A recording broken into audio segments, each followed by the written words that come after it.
हाय, मेरा नाम है अब्बास और आप देख रहे हैं स्किल यूनी। आज के इस लेक्चर में हम बात करने वाले हैं फॉर लूप्स के बारे में। जी बिल्कुल, जो बहुत बेसिक हमारा लूप होता है, सबसे पहला लूप जो हमें इटरेटिव कंस्ट्रक्ट्स के अंदर पढ़ना होता है वो होता है हमारा फॉर लूप, जो कि एक एंट्री कंट्रोल्ड लूप होता है। इसके बारे में हम इन डेप्थ डिस्कस करने वाले हैं, from its definition to syntax to working with the help of flow chart, और फिर उसके बाद इन दी एंड हम एक प्रोग्राम भी करेंगे जिसका हम ड्राई रन भी करने वाले हैं। आज के इस लेक्चर के अंदर आप एंड में जाकर के एक फॉर लूप का ड्राई रन कैसे करते हैं with the help of table method, वो आप सीख जाओगे। तो इसी के साथ शुरू करते हैं बिना किसी देरी के आज का लेक्चर। आज हम बात करने वाले हैं फॉर लूप्स के बारे में। पिछले लेक्चर के अंदर हमने ये तो जान लिया था कि इटरेटिव कंस्ट्रक्ट्स होते क्या हैं, यानी लूप्स होते क्या हैं, उनका काम क्या है और वो करते क्या है। लेकिन आज हम सबसे पहले बात करने वाले हैं सबसे पहले लूप के बारे में, जो कि हमारा होगा फॉर लूप। तो समझने की कोशिश करते हैं कि फॉर लूप्स होते क्या हैं। So the for loop provides a concise way to write loops where the initialization, condition check and update are all specified at the beginning in the single line। अब ये बात शायद आपको समझ में नहीं आई, लेकिन इसको समझाने की मैं कोशिश करता हूँ, आप समझने की कोशिश करिएगा। सिंपल सी बात है, हम बात कर रहे हैं फॉर लूप्स की, तो मतलब हम लूप्स की बात कर रहे हैं। अगर हम लूप्स की बात कर रहे हैं तो हमें ये मालूम है कि हम किसी ऐसी चीज की बात कर रहे हैं जो चीजों को रिपीट कराएगा। क्या कराएगा? रिपीट कराएगा। ठीक है, रिपीट कराने के लिए आप खुद सोचो, आपको किस चीज की नीड पड़ सकती? कोई ना कोई चीज तो होगी कि जो रिपीट कराने में आपकी मदद करे। फॉर एग्जाम्पल, हमने पिछले लेक्चर के अंदर एग्जाम्पल लिया था रोटी को बनाने का, यानी चपाती को बनाने का। अब उस एग्जाम्पल में अगर आप सोचो तो वो रोटी बनाने का प्रोसेस की जहां वन बाय वन हम एक रोटी बनाते हैं, फिर दूसरी बनाते हैं, फिर तीसरी बनाते हैं, फिर चौथी बनाते हैं, वो कब जाकर के खत्म होगा?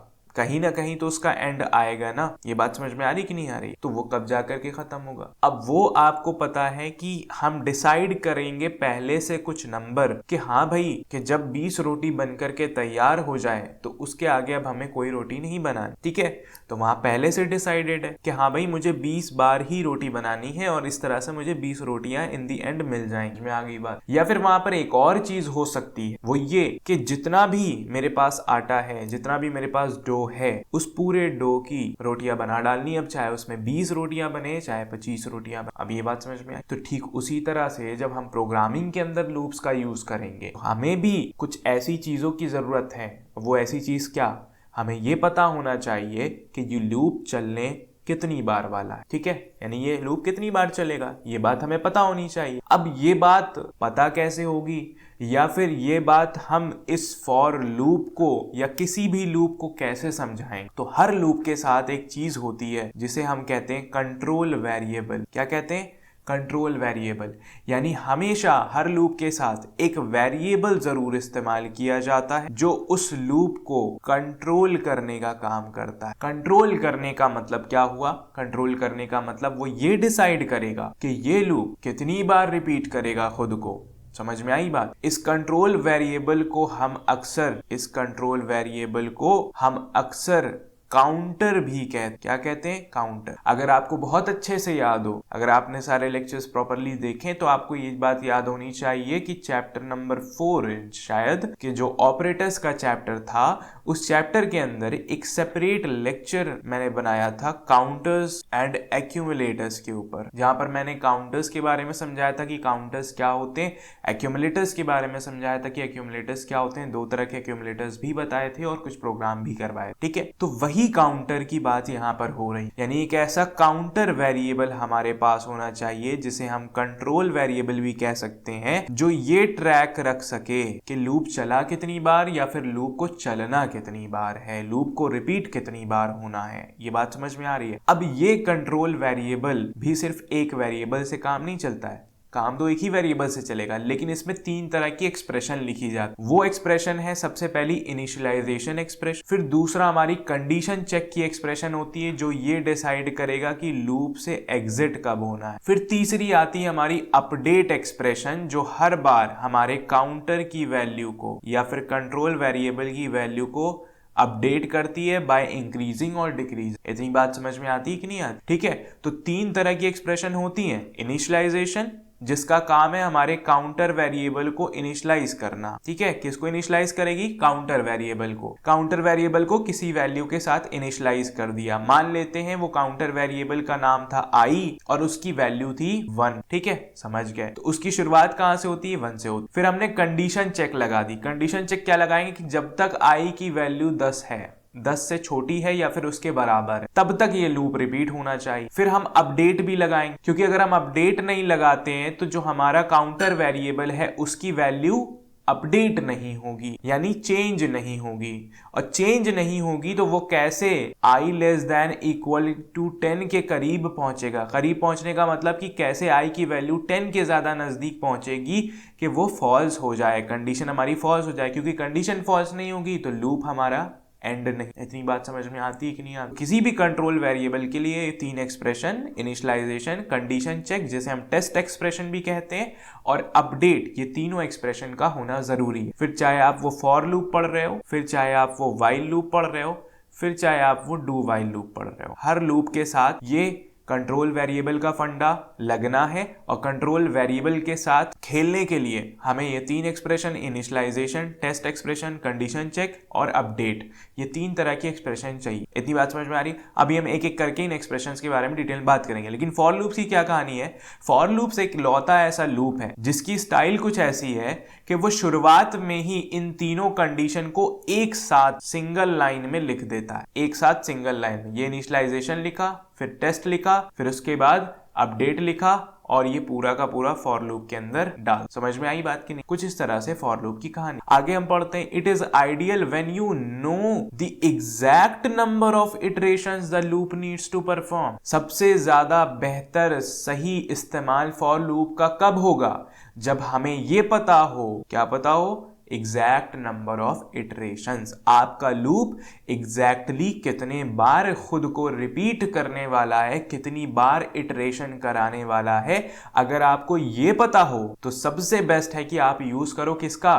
फॉर लूप्स का। समझ में आ गई कि नहीं आ गई बात? ठीक है, जैसे कि मैंने कहा i इज इक्वल टू 1, और फिर मैंने कहा i less than equal to 10, और फिर मैंने कहा i प्लस प्लस यानी i की वैल्यू 1 1 से बढ़ाओ। तो यहां पर मैं पहले से फिक्स कर दे रहा हूं कि i की वैल्यू मुझे भी समझ में आ रहा है 1 से 10 तक एक एक करके बढ़ेगी तो 10 बार लूप रिपीट करेगा। तो ठीक है, वही चीज यहां पे कह रहा है कि जब आपको पता हो कि एग्जैक्ट नंबर ऑफ इटरेशंस कितनी कराने हैं तभी आप फॉर लूप का यूज करो, अदरवाइज मत करो। समझ में आई बात? ठीक है, आगे बढ़ते हैं।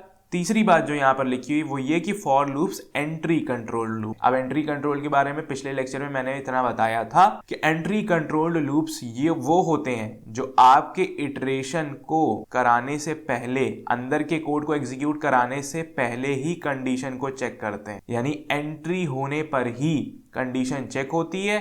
अगर कंडीशन ट्रू है तो वो अंदर का कोड एग्जीक्यूट हो जाता है, अगर फॉल्स है तो फिर वो कोड एग्जीक्यूट नहीं होता है। अब बात इतने में क्लियर नहीं होगी, हम आगे बढ़ते हैं और सिंटैक्स के बारे में बात करते हैं, फ्लो चार्ट के बारे में बात करते हैं, तो फिर जाकर के फॉर लूप्स की सारी कहानी हमारे दिमाग में, फॉर लूप्स की पिक्चर क्लियर हो सके। अब हम बात करते हैं फॉर लूप्स के सिंटैक्स के बारे में। फॉर लूप्स के सिंटैक्स का मतलब होता है कि आप प्रोग्राम के अंदर किस तरह से किसी भी प्रोग्रामिंग स्ट्रक्चर को लिखने वाले हो, वही उसका सिंटैक्स होता है, यानी लिखने का सही रूल, सही ग्रामर। अब यहाँ पे कैसे लिखा जाएगा? आपको कुछ नहीं करना है, कोड में जा करके सबसे पहले आपको ये फॉर कीवर्ड लिखना है, जहां पर FOR इसकी स्पेलिंग है, और यहाँ पर फॉर क्या हर एक लेटर स्मॉल लेटर होगा। समझ में आ गई बात? फिर आपको पैरेंथेसिस ओपन करनी है और क्लोज करनी, और उस ओपन और क्लोज्ड पैरेंथेसिस के अंदर आपको कुछ 3 एक्सप्रेशंस लिखनी है जो डिफाइन करेगी आपके कंट्रोल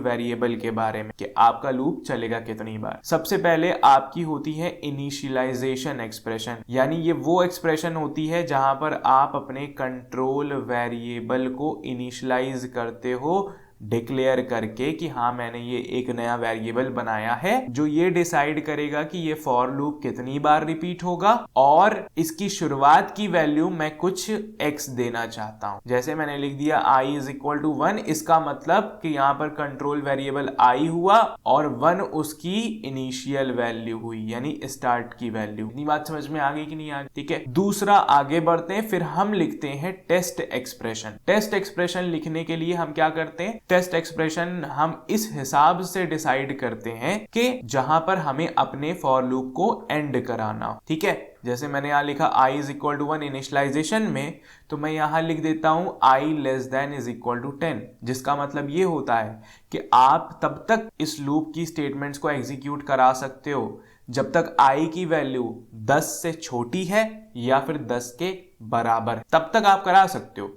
लेकिन जैसे ही i की वैल्यू ग्रेटर देन 10 हुई तो फिर आप यहाँ पर इन स्टेटमेंट्स को एग्जीक्यूट नहीं करा पाओगे, फौरन वहीं पर ये आपका लूप एंड हो जाएगा और कंट्रोल आगे चला जाए। समझ में आ गई बात। तीसरा, अपडेट एक्सप्रेशन। अपडेट एक्सप्रेशन ये बताता है कि आपका जो कंट्रोल वेरिएबल जो लूप को कंट्रोल कर रहा है कि कितनी बार चलेगा, तो अपडेट एक्सप्रेशन ये करता है कि उस कंट्रोल वेरिएबल की वैल्यू को अपडेट करता है। हो सकता है हम i++ लिखें, जिसका मतलब ये होता है कि उस वेरिएबल की वैल्यू को हर इटरेशन के बाद 1 से बढ़ा दो। हो सकता है हम लिखें i + 2, जिसका ये मतलब होगा कि हर इटरेशन के बाद उस कंट्रोल वेरिएबल की वैल्यू को 2 से बढ़ा दो। हो सकता है हम लिखें i + 10, जिसका ये मतलब होगा कि हर इटरेशन के बाद उस कंट्रोल वेरिएबल की वैल्यू आप 10 से बढ़ा दो। समझ में आई बात। हो सकता है हम लिखें i-,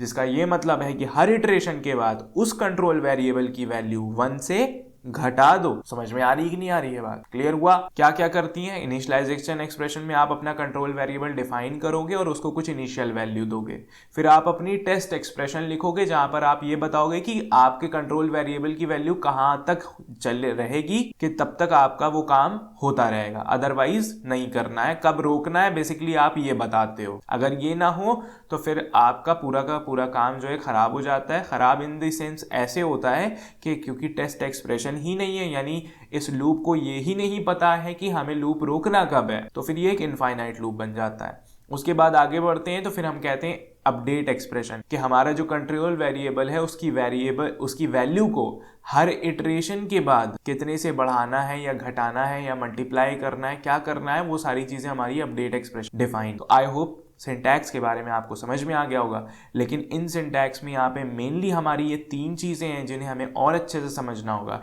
इसलिए एक एक करके इनके बारे में डिस्कस कर। तो अगर हम बात करें इनिशियलाइजेशन एक्सप्रेशन की, इनिशियलाइजेशन एक्सप्रेशन जो है वो यहाँ पर अगर आप ध्यान से देखो तो यहाँ पर मैंने ब्रैकेट में और यहाँ पर भी सिंटैक्स के अंदर ब्रैकेट में s लिखा है। s लिखने का मतलब यहाँ पर ये है कि ये इनिशियलाइजेशन एक्सप्रेशन या तो 1 हो सकती है या तो मोर देन 1 भी हो सकती है। यानी जरूरी नहीं कि आप अपने लूप को कंट्रोल करने के लिए सिर्फ और सिर्फ एक कंट्रोल वेरिएबल का यूज करो, नहीं, आप मल्टीपल कंट्रोल वेरिएबल्स का यूज कर। समझ में आई बात। तो इनिशियलाइजेशन एक्सप्रेशन के आगे ये ब्रैकेट में s लिखने का ये मतलब था। अब इनिशियलाइजेशन एक्सप्रेशन का पर्पस क्या होता है? पर्पस सिंपल है कि आपकी स्टार्टिंग वैल्यू, जो आपका लूप का कंट्रोल वेरिएबल होता है जिसे हम काउंटर भी कहते हैं, उसकी स्टार्टिंग वैल्यू को सेट करता है, फिक्स करता है कि हाँ स्टार्टिंग वैल्यू ये है आपके काउंटर वेरिएबल की या फिर कंट्रोल वेरिएबल। समझ में आ गई बात। एग्जीक्यूशन की बात करते हैं। एग्जीक्यूशन का मतलब कि जब लूप एक चलता है तो ये कैसे एग्जीक्यूट होता है, या फिर इनिशियलाइजेशन एक्सप्रेशन कब एग्जीक्यूट होती है और कितनी बार चलती है, कितनी बार एग्जीक्यूट होती है, कितनी बार रन। तो यहाँ पर साफ साफ लिखा हुआ है इट इज एग्जीक्यूटेड ओनली 1, सिर्फ और सिर्फ एक बार आपकी इनिशियलाइजेशन एक्सप्रेशन रन करती, एक बार से ज्यादा नहीं करती। आप ये मत सोचो कि लूप है तो रिपीट करेगा बार बार, नहीं, कुछ चीजें रिपीट नहीं करती। अंदर लिखे हुए कोड का रिपीट होना पक्का है, लेकिन ऊपर ये जो 3 एक्सप्रेशन आप देख रहे हो इनका रिपीट होना पक्का नहीं। इसमें से इनिशियलाइजेशन एक्सप्रेशन तो सिर्फ एक ही बार चलती है, सिर्फ और सिर्फ एक ही बार एग्जीक्यूट करेगी at the starting, in the beginning, और वहीं पर वो उस कंट्रोल वेरिएबल की वैल्यू को फिक्स कर देगी कि हाँ ये इसकी वैल्यू मैंने सेट कर दी है, आगे अपडेट एक्सप्रेशन इसकी वैल्यू को चेंज करता रहेगा। ठीक है, समझ गए। एग्जाम्पल के तौर पे जैसे हमने लिख दिया int i is equal to 1, तो यहाँ पर हम एक i नाम का वेरिएबल डिक्लेयर भी कर रहे हैं जिसका टाइप हम इंटीजर बता रहे हैं, और साथ में उसे एक इनिशियल वैल्यू, स्टार्टिंग वैल्यू 1 भी दे रहे हैं। इतनी बात समझ में आ गई।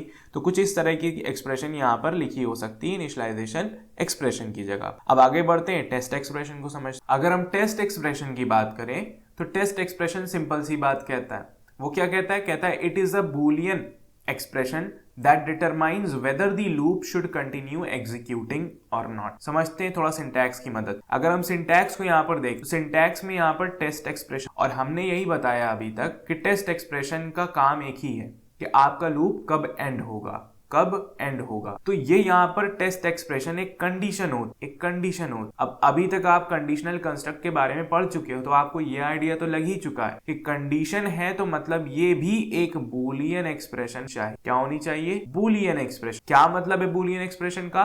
बूलियन एक्सप्रेशन होने का मतलब ये कि एक ऐसी एक्सप्रेशन जो या तो ट्रू दे मुझे रिजल्ट में, या तो फॉल्स दे, और इसी दो रिजल्ट के बेसिस पर मैं ये डिसाइड कर पाऊंगा कि मुझे लूप आगे एग्जीक्यूट कराने देना है या नहीं, यानी रिपीट करने देना है या नहीं, या फिर लूप को खत्म करके हमें आगे के कोड पे ध्यान। समझ में आई बात? तो टेस्ट एक्सप्रेशन का पर्पस क्या है कि ये एक ऐसी बूलियन एक्सप्रेशन होती है जिसका काम है ये डिटरमाइन करना, ये पता करना कि लूप आगे अपना एग्जीक्यूशन कंटिन्यू कर पाएगा या नहीं कर पाएगा, या फिर मुझे यहीं पर रोक देना है। ठीक है, एग्जीक्यूशन की बात करते हैं, यानी जो टेस्ट एक्सप्रेशन है वो कितनी बार चलती है लूप के अंदर या कैसे चलती। So it is checked before every execution of the loop body. ठीक है, यानी अंदर इनिशियलाइजेशन एक्सप्रेशन सबसे पहले चली, उसके बाद फिर वो फौरन जाएगी टेस्ट एक्सप्रेशन के पास कि चेक करके जरा बताओ कि आपकी एक जो टेस्ट, आपकी जो भी कंडीशन थी वो यहाँ पर फुलफिल हो रही कि नहीं हो रही। अगर ये कहता है ट्रू, हाँ हो रही है, तो अपडेट एक्सप्रेशन नहीं चलती है, फिर हमारी ये सारी की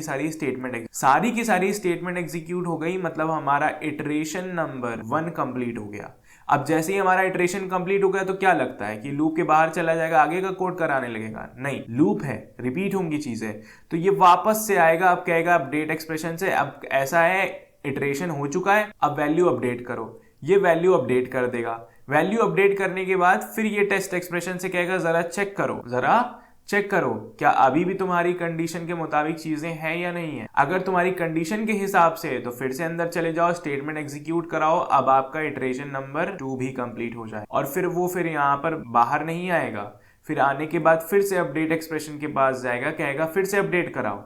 फिर से अपडेट होने के बाद फिर से टेस्टिंग होगी, अगर ट्रू निकला तो स्टेटमेंट एग्जीक्यूट होगा और फिर से अपडेट होगा। फिर से अपडेट होने के बाद फिर से हमारी कंडीशन चेक, और जब ये कंडीशन फॉल्स हो जाएगी तो अब वो टाइम है कि सारा कंट्रोल लूप के बाहर, और अब हम आगे की एक्सप्रेशंस को इवैल्यूएट करना। समझ में आ रही कि नहीं आ रही बात? तो टेस्ट एक्सप्रेशन के बारे में इतनी ही बात है कि इसका एग्जीक्यूशन हर लूप बॉडी के एग्जीक्यूशन से पहले होता है, यानी आपकी जो टेस्ट कंडीशन है, टेस्ट एक्सप्रेशन है, वो हर एग्जीक्यूशन से पहले ही चेक कर ली जाए, और जब तक ये ट्रू नहीं होती है अंदर की चीजें, ये एग्जीक्यूट ही नहीं होने देगा। समझ में आ गई बात? अब अपडेट एक्सप्रेशन की बात कर। अब आपका अपडेट एक्सप्रेशन यहाँ पर ब्रैकेट में एस भी लिखा हुआ है, इसका मतलब यहाँ पर more than one update expression भी हो सकता है। जिस तरह से हम मल्टीपल वेरिएबल्स को इनिशियलाइज कर पा रहे हैं लूप के अंदर, उसी तरह से उन सब को अपडेट भी करना पड़ सकता है। इसलिए अपडेट एक्सप्रेशन में भी मल्टीपल अपडेट एक्सप्रेशन अलाउ किया गया है। हम कैसे करते हैं? हम कॉमा लगा करके मल्टीपल कंडीशंस, मल्टीपल एक्सप्रेशंस यहाँ पर अपडेट एक्सप्रेशन लिखते हैं। इतनी बात समझ में आ रही है? पर्पस क्या होता है अपडेट एक्सप्रेशन का? नाम से ही समझ में आ रहा है कि कंट्रोल वेरिएबल की वैल्यू को अपडेट करना। ठीक है, तो क्या कह रहा है? It is responsible for changing the value of the loop control variable. Loop का जो कंट्रोल वेरिएबल होता है उसकी वैल्यू को चेंज करने की रिस्पॉन्सिबिलिटी किसकी होती है?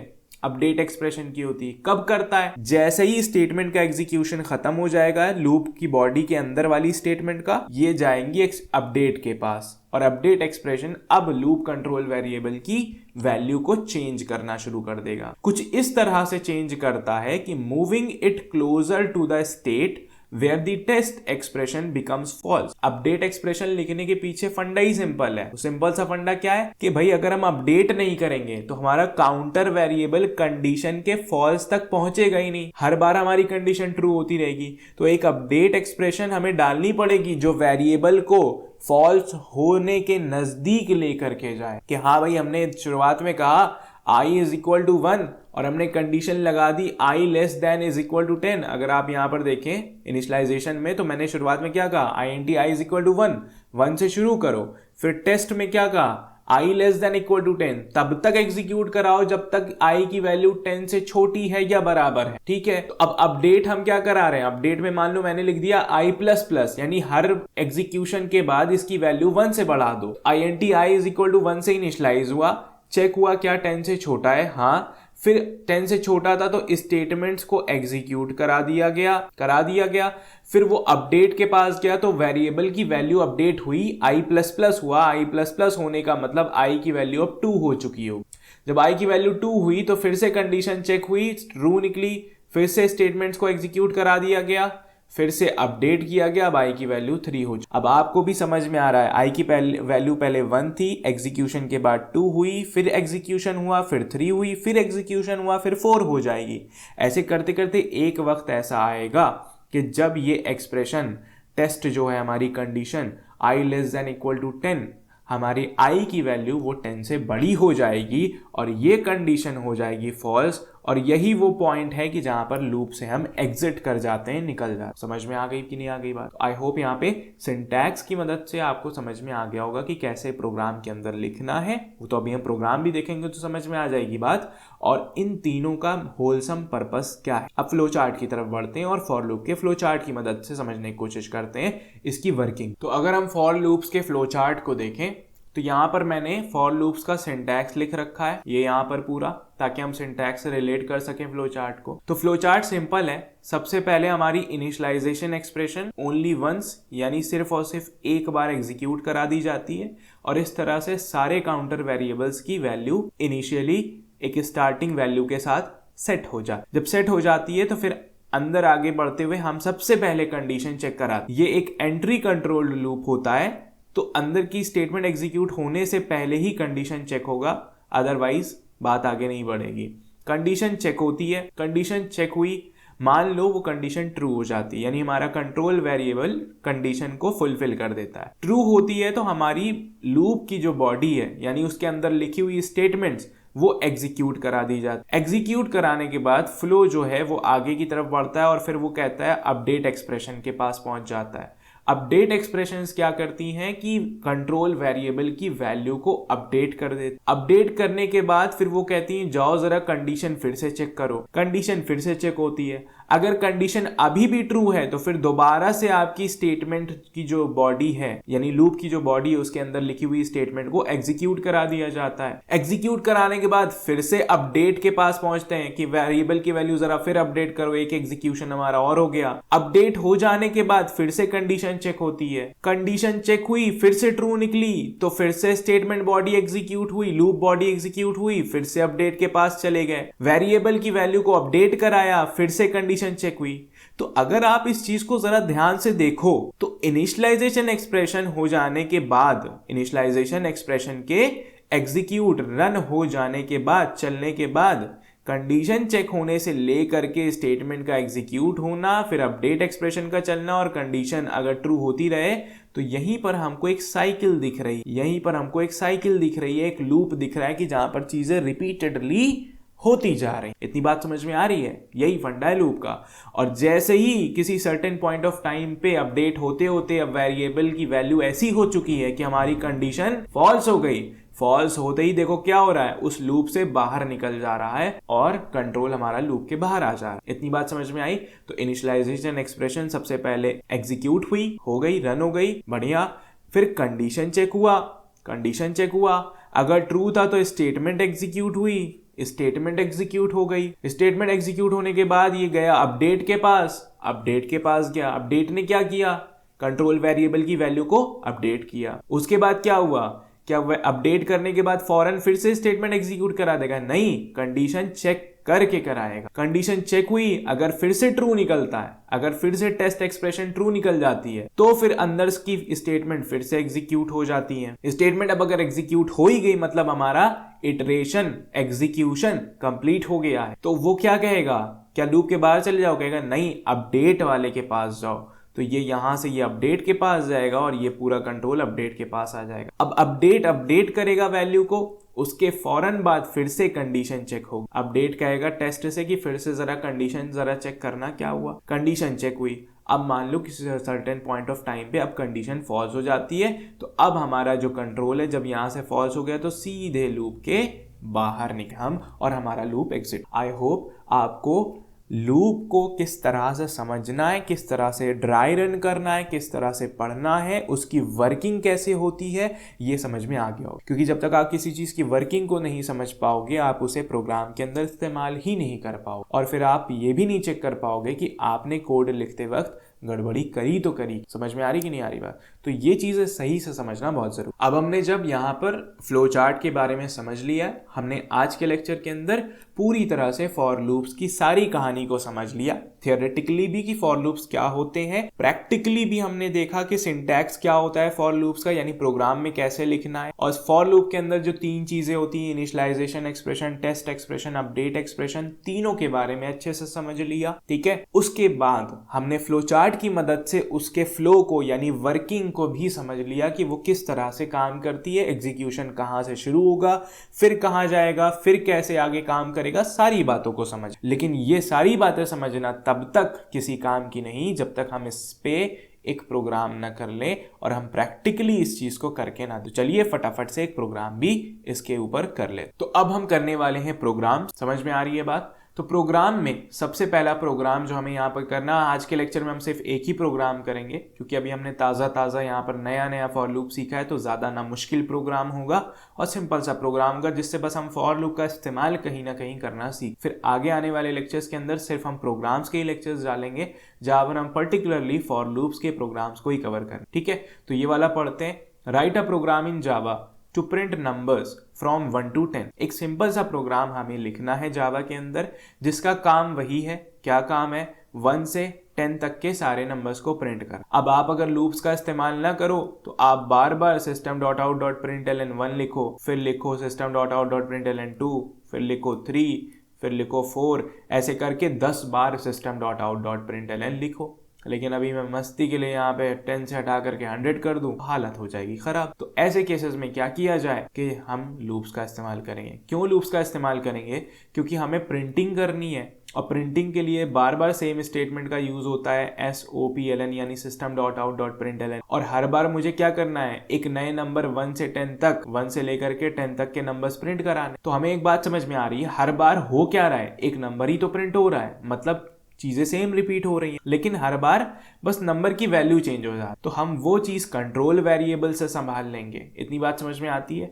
तो चलते हैं कोड की तरफ। पहले वहां पर कोड करते हैं इसको, और कोड करने के बाद वापस यहाँ आकर के उसका ड्राई रन करके आउटपुट निकालने की कोशिश करते। तो हम लोग यहाँ पर ब्लूजे विंडो पर आ चुके हैं। फटाफट से नई क्लास बना लेंगे। इस नई क्लास का नाम हम देंगे print1 to 10। ठीक है, क्लास का नाम क्या है? print1 to 10। ओके किया हमने, क्लास हमारी यहाँ बन गई। हमने इसे यहाँ पर एडजस्ट कर लिया, फिर हमने अपने एडिटर को खोला, पुराने सारे कोड्स को रिमूव कर। अब हम फटाफट से अपनी पहले बेसिक सी क्लास बना लेते हैं, पब्लिक क्लास, और क्लास का नाम print1 to 10। उसके बाद हम मेन मेथड लिखते हैं पब्लिक स्टैटिक वॉइड मेन, और फिर हम यहाँ लिखते हैं स्ट्रिंग आर्ग। उसके बाद हमारा मेन मेथड बन। अब आपको भी पता है हमारा काम क्या है इस प्रोग्राम के अंदर, to print numbers from 1 to 10। हमें 1 से 10 तक के नंबर्स प्रिंट। अब हमें ये पता है कि कोई system.out.println जैसी चीज का हम इस्तेमाल करेंगे और इसके अंदर कोई नंबर दे दिया जाए तो ये क्या करेगा? हर बार उस नंबर को प्रिंट करता हुआ। अब ये वो लाइन है जो बार बार रिपीट, अगर इस लाइन को बार बार रिपीट होना है, ये वो लाइन है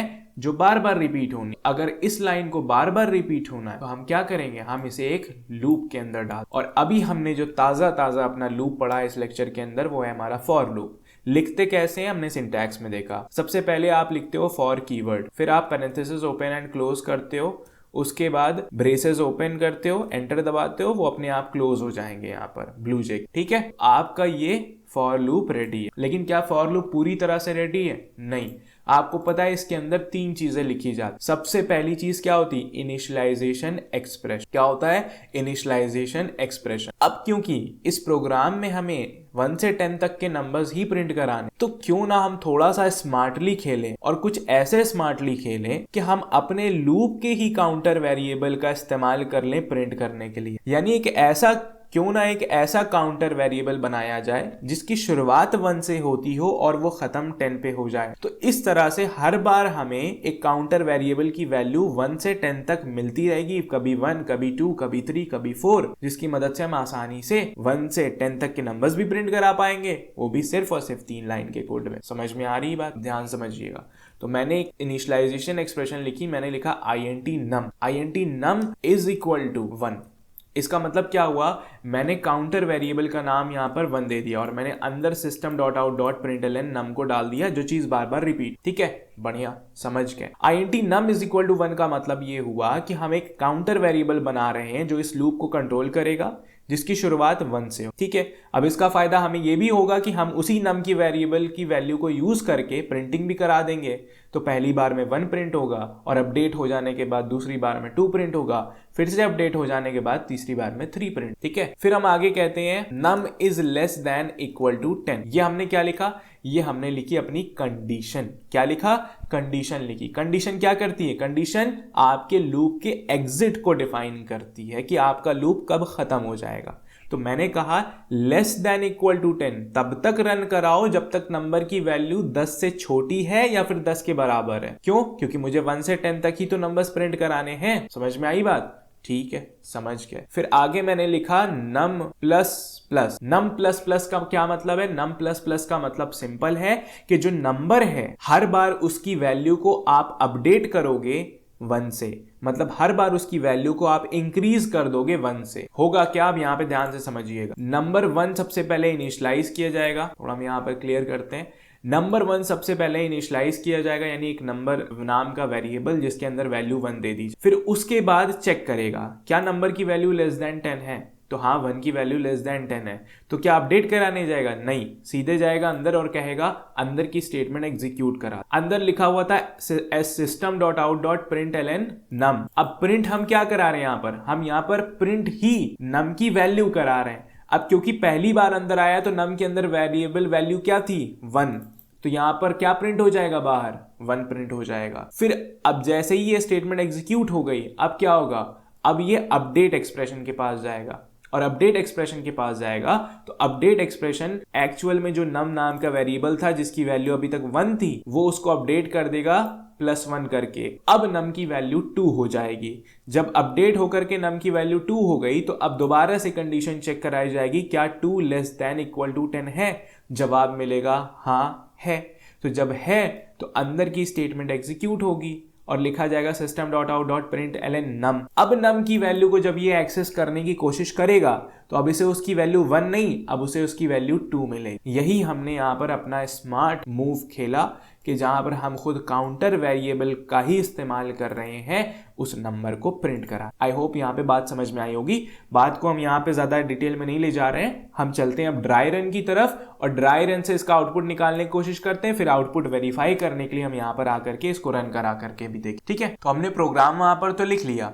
अब प्रोग्राम हमने वहां पर लिख लिया, अब हम यहाँ पर उसका ड्राई रन कराएंगे। तो सबसे पहले सवाल मन में ये आता है, ड्राई रन होता क्या है? ड्राई रन बेसिकली हम किसी भी प्रोग्राम को बिना कंपाइलर की हेल्प से खुद से अपनी नॉलेज के हिसाब उसको एग्जीक्यूट करा के उसका आउटपुट निकालने की कोशिश करते हैं, जहां पर हम 1 बाय 1 स्टेप बाय स्टेप हर एक चीज का रिकॉर्ड रखते हैं कि अब इसकी वैल्यू ये हो चुकी है, अब इसकी वैल्यू ये हो चुकी है, ये ऐसे चेंज हुआ, ये ऐसे चेंज हुआ। हर एक चीज का रिकॉर्ड रखते हुए हम अपने प्रोग्राम को मैन्युअली बैठ करके पेन और पेपर पे ये चीज हम अपने कोड को इवेल्युएट करते हैं। इसी प्रोसेस को हम यहाँ पर क्या कहते हैं? Dry run. बात समझ में आई?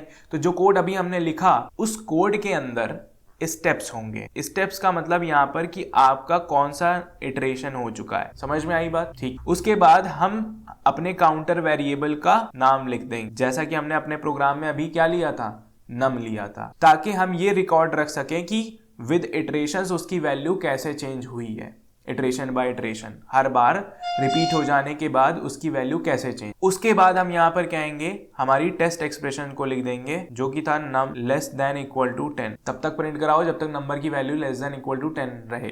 ठीक है, उसके बाद हम हमने इनिशियलाइजेशन एक्सप्रेशन की जगह सिर्फ और सिर्फ अपने काउंटर वेरिएबल को रख दिया ताकि हम उसका रिकॉर्ड रख सकें। इनिशियलाइजेशन एक्सप्रेशन क्यों नहीं रख रहे हैं यहाँ पर टेबल के फॉर्म? क्योंकि वो तो सिर्फ एक ही बार एग्जीक्यूट होनी है, उसका क्या लेना देना। हमें तो ट्रैक किस बात का रखना है कि हमारे काउंटर वेरिएबल की वैल्यू क्या हो। उसके बाद कंडीशन हर बार चेक होगी, ठीक है, अपडेट भी हर बार होगा, तो हम यहाँ पर अपडेट का डाल देते। अपडेट से पहले अपडेट हम लास्ट कॉलम में डाल देते हैं नम प्लस प्लस। स्टेटमेंट जो हमें एग्जीक्यूट करानी थी वो वहां पर क्या हो रही थी, system dot out dot print LN, और उसके अंदर लिखा हुआ था नम, यानी जो नम नाम का वेरिएबल है उसकी वैल्यू को प्रिंट करा दो। अब हम चलते हैं आगे बढ़ते हैं। तो सबसे पहले हमारा जो स्टेप है वो है हमारा स्टेप नंबर 1। जो स्टेप नंबर 1 है वहां पर नंबर की वैल्यू 1 से इनिशियलाइज हो, तो फिलहाल नम वेरिएबल की वैल्यू क्या है 1। कंडीशन चेक होगी, क्या 1 लेस देन इक्वल टू 10 है। इसका जो जवाब हमें मिलेगा वो क्या मिलेगा, ट्रू। जब हमें जवाब में ट्रू मिला तो बाहर क्या प्रिंट हो जाएगा,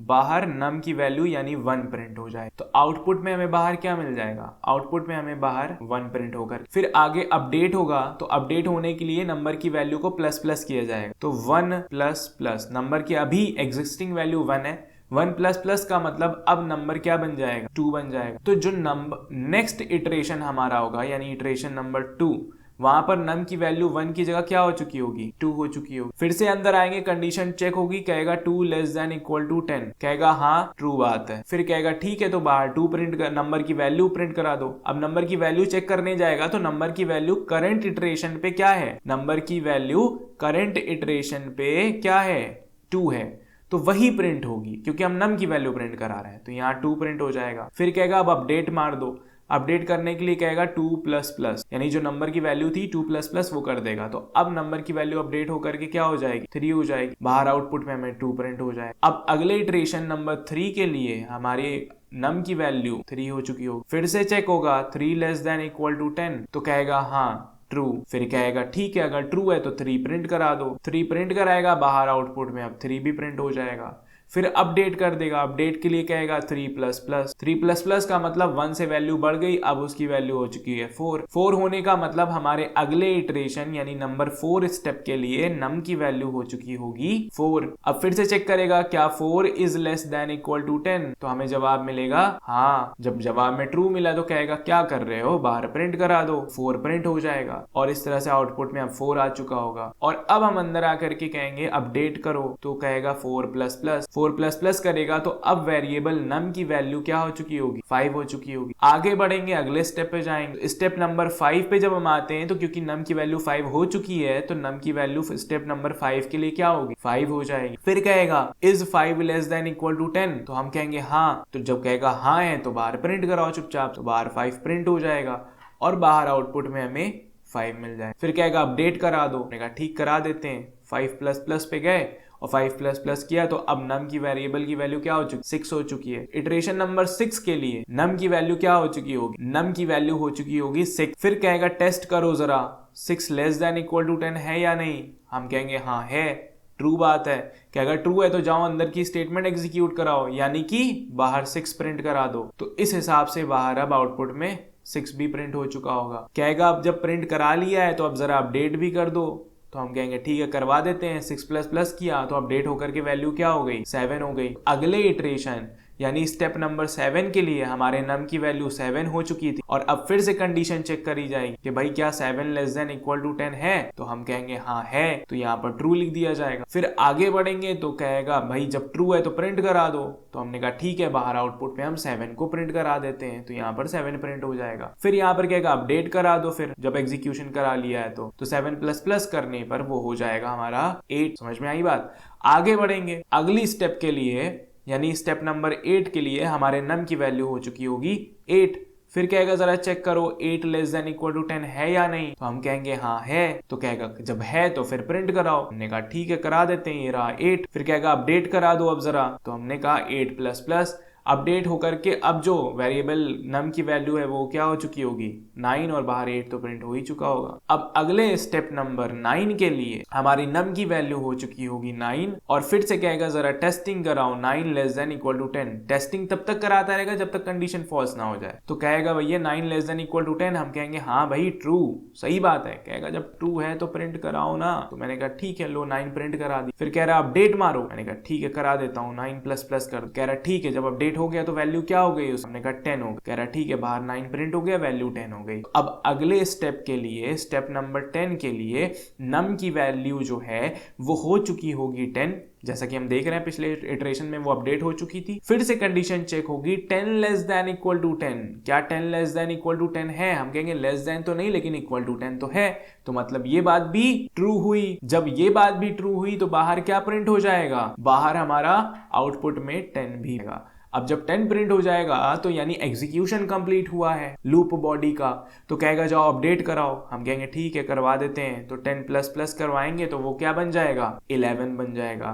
तो स्टेप नंबर 11 पर हमारा कंट्रोल आएगा और नम की वैल्यू हमारी 11 हो चुकी होगी। समझ में आई बात? और जब अब हम यहां पर चेक करेंगे कि is 11 less than equal to 10, यानी क्या 11 10 से छोटा है, तो हमें रिजल्ट में क्या मिलेगा, फॉल्स। और जैसे ही फॉल्स मिला तो इस केस में हमारी ना स्टेटमेंट एग्जीक्यूट होने से रही और ना ही हमारा अपडेट होगा। और यही वो टाइम है कि जहां पर हमारा लूप एग्जिट कर जाए। आई होप जो कोड हमने लिखा उसका ड्राई रन आपको समझ में आया होगा, और इस ड्राई रन को आप अच्छे से समझिए कि कैसे करना होता है। आगे आने वाले प्रोग्राम्स के अंदर भी हम हर एक प्रोग्राम का ड्राई रन करते हुए समझने की कोशिश करेंगे। तो हमारा जो फाइनल आउटपुट बनता है वो हम क्या देखते हैं कि 1 प्रिंट होता है, फिर 2 होता है, फिर 3 होता है, फिर 4 होता है, फिर 5 होता है, फिर 6 होता है, फिर 7 होता है, फिर 8 होता है, फिर 9 होता है, फिर 10 होता है। इस तरह से 1 से 10 तक के सारे नंबर्स प्रिंट हो जाते हैं, जैसा कि हमें प्रोग्राम में करने के लिए कहा गया था। अब हम चलते हैं और अपने कोड को वेरीफाई भी कर लेते हैं, क्या वो वाकई में वो काम कर पा रहा है। हमने ड्राई रन से तो चेक कर लिया है, मतलब हमें तसल्ली हो गई कि हमारा लॉजिक एकदम परफेक्ट है। अब जरा कंपाइलर से भी तसल्ली करवा ले। तो हम यहाँ पर आ गए, तो हम यहाँ पर आ चुके हैं, और आने के बाद हम देख रहे हैं हमारा ये कोड वही लिखा हुआ है। हमने इसे कंपाइल किया, क्लोज किया, राइट क्लिक किया, मेन मेथड को कॉल लगाई, ओके दबा, एंड जैसा कि एक्सपेक्टेड था हमारे ड्राई रन से भी वैसा ही आउटपुट यहाँ पर हमें देखने को मिला, यानी 1 से 10 तक के सारे नंबर्स यहाँ पर प्रिंट हो जाए। तो इसी के साथ हम अपना लेक्चर यहीं पर एंड करते हैं। आज के इस लेक्चर में हमने फॉर लूप्स के बारे में बहुत ही ज्यादा डिटेल में देखा। चाहता तो मैं था कि लेक्चर थोड़ा सा छोटा हो जाए, ज्यादा लेंथ ना जाए, इसीलिए मैंने सिर्फ फॉर लूप को कवर अप करने की कोशिश करी, लेकिन क्योंकि ज्यादा डिटेल में समझाना था और प्रोग्राम भी एक था और क्योंकि ड्राई रन भी था, तो इन सारी चीजों में थोड़ा टाइम लग जाता है। बट आई होप कि आपको फॉर लूप के बारे में अच्छे से समझ में आ गया होगा, और इस प्रोग्राम की मदद से अब आपको फॉर लूप इस्तेमाल करना भी प्रोग्राम में काइंड ऑफ आ चुका होगा। मैं मानता हूं कि सिर्फ इससे नहीं आने वाला है, क्योंकि हमें बहुत सारे प्रोग्राम करने हैं जिनकी मदद से फिर जाकर के हम फॉर लूप को थोड़ा मास्टर कर पाए। तो आगे आने वाले लेक्चर्स के अंदर हम सिर्फ प्रोग्राम के लेक्चर्स डालेंगे छोटे छोटे, जहां पर हम सिर्फ एक लेक्चर के अंदर सिर्फ एक प्रोग्राम को कवर करेंगे और उस प्रोग्राम को देखेंगे from the starting to the end कि लॉजिक बनाया कैसे जाता है, फिर कोड कैसे किया जाता है, फिर ड्राई रन कैसे किया जाता है, फिर आउटपुट वेरीफाई कैसे किया जाता है। इस तरह से आपको प्रोग्राम करने का स्टाइल भी समझ में आ जाएगा। So that is it for today. मिलते हैं नेक्स्ट लेक्चर।